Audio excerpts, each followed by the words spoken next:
যদি push in করতেই হয় সে আপাকে আপনারা পুশ ইন করুন। আপনারা দেখে দেখবেন মিয়ানমার থেকে রোহিঙ্গাকে যেভাবে এই প্রসেসে কিন্তু পুশ ইন করা হয়েছিল। গ্রেফতার করার আগে তারা মিছিল এত বড় মিছিল কিভাবে করে? পুশ ইন খেলাকে সামনে এগিয়ে দিয়েছে ভারত সরকার, পশ্চিমবঙ্গের সরকার। সুতরাং ভারত যে খেলা শুরু করেছে সেই খেলাকে শেষও করতে হবে ভারতকে।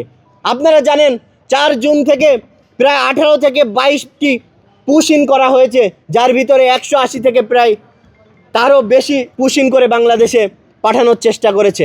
আমরা অত্যন্ত ধন্যবাদ জানাই আমাদের দেশপ্রেমিক বিজিবি বাংলাদেশ বর্ডার গার্ডকে, যে তারা এত সুন্দর করে তারা জীবনের মায়া উপেক্ষা করে তারা কিন্তু এটাকে ঠেকাচ্ছে। সুতরাং এই বিজিবি বাহিনীকে আমরা আন্তরিকভাবে ধন্যবাদ জানাই। পাশাপাশি আমরা পশ্চিমবঙ্গের সরকার এবং ভারতের কেন্দ্রীয় সরকারকে আমরা উদাত্ত আহ্বান জানাতে চাই যে আপনারা দুই দেশের কূটনৈতিক সম্পর্ক, দুই দেশের যে ডিপ্লোম্যাটিক রিলেশন সেটাকে আপনারা বিল্ড আপ করেন।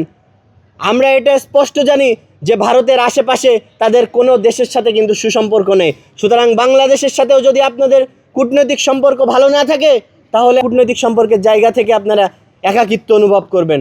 আপনারা ভারতে সাবেক ক্ষমতাচ্যুত প্রধানমন্ত্রী শেখ হাসিনাকে আশ্রয় দিয়েছেন, তাকে আপনারা যদি পুশ ইন করতেই হয় সে আপাকে আপনারা পুশ ইন করুন। আমরা এই পাশ থেকে রশি নিয়ে অপেক্ষায় রয়েছি। ভারতে আপনারা জেনে থাকবেন সাম্প্রতিক সময়ে এনআরসি এবং সিএ আইন পাশ করার পরে বাংলাদেশে অবৈধভাবে সীমান্ত দিয়ে পুশ ইন করার চেষ্টা চলছে। আমি বিজিবিকে অবশ্যই ধন্যবাদ দিব, কিন্তু সরকারের প্রতি আরেকটি আহ্বান থাকবে বিজিবিকে আরও শক্তিশালী করার জন্য। আপনারা দেখে দেখবেন মিয়ানমার থেকে রোহিঙ্গাকে যেভাবে এই প্রসেসে কিন্তু পুশ ইন করা হয়েছিল। কাজেই বাংলাদেশে এই অবৈধভাবে সীমান্তে পুশ ইন রোধ করা অবিলম্বে প্রয়োজন। যারা গোয়েন্দা সংস্থার সাথে জড়িত তাদের অবশ্যই দায়ী নিতে হবে।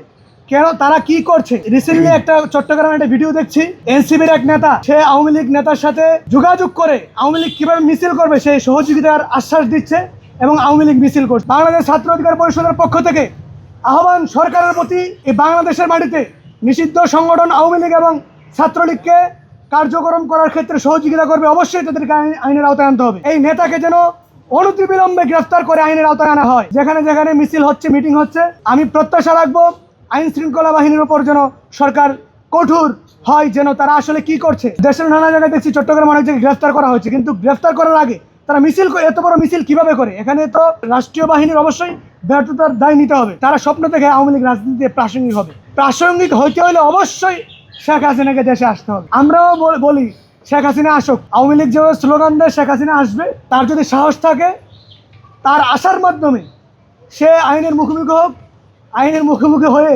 সে যদি রাজনীতি করার সুযোগ পায় কিংবা সে আইনের প্রতি শ্রদ্ধা রেখে তার বিচার হবে, বিচার প্রক্রিয়ার মাধ্যমে আওয়ামী লীগ বিশুদ্ধ হওয়ার পরে আওয়ামী লীগের রাজনীতি হতে পারে। এবারে আমাদের কোনো দ্বিমত নাই। সেই জায়গা থেকে আমাদের প্রত্যাশা থাকবে শেখ হাসিনার যারা কর্মী আছে আপনারা তার পক্ষে মিছিল মিটিং করার আগে তাকে বলেন আপনি দেশে আসুন। শেখ হাসিনা দেশে আসার পর আপনারা কার্যক্রম চালান, তাহলে আমরা বুঝবো যে শেখ হাসিনার যে তার পিছনে রাজনীতি করার আপনারা অধিকার রাখেন।